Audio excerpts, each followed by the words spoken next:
បងតែងតែលាក់បាំងអូ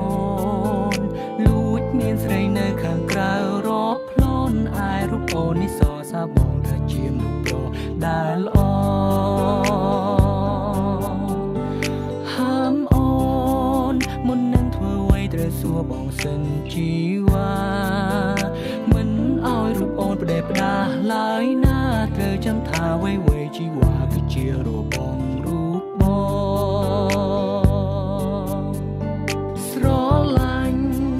រូបអូនខ្លាំងណាស់ចង់ប្រាប់ថាខ្វះមិនបា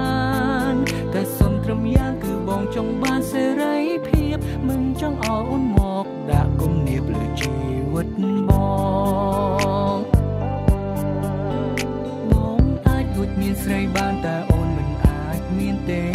បងអាចកុហកមាសមេតែអូនមិនអាចធ្វើទេក្រុមពេលត្រូវស្មងបងគ្របពេលទៅត្រង់បងជីវ៉ាស្រឡាញ់រូបអូនប៉ុណ្ណាក៏បងនៅតែមានស្រីតែពាក្យមួយនេះមិនមែនមានន័យថាបងក្បត់ទេត្រឹមកុំដល់អារម្មណ៍ពេលឆ្លោះនឹងមាសមេកុំប្រកាន់នឹងរូបបងបានទេ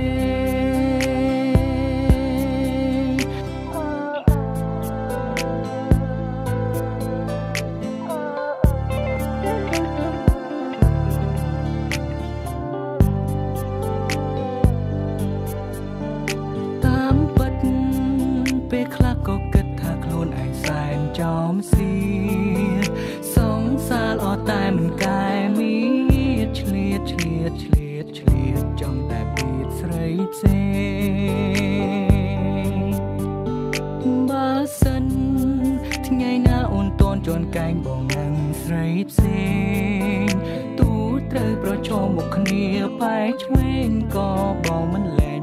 ដៃអូនឡើយជីវ៉ាស្រ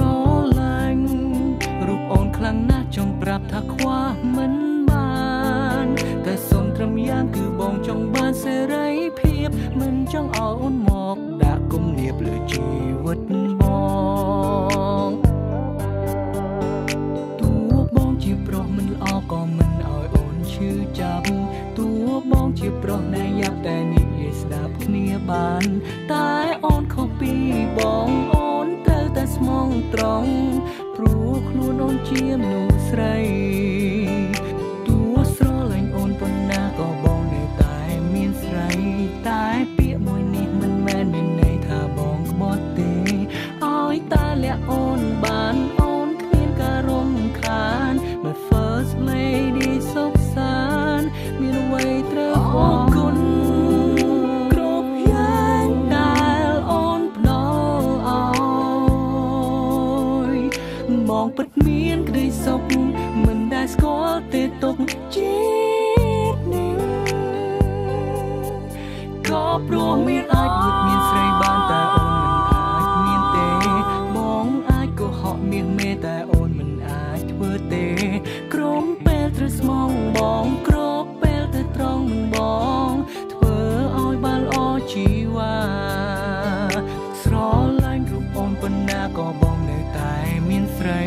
តែពាក្យមួយនេះមិនមែនមានន័យថាបងក្បត់ទេត្រឹមក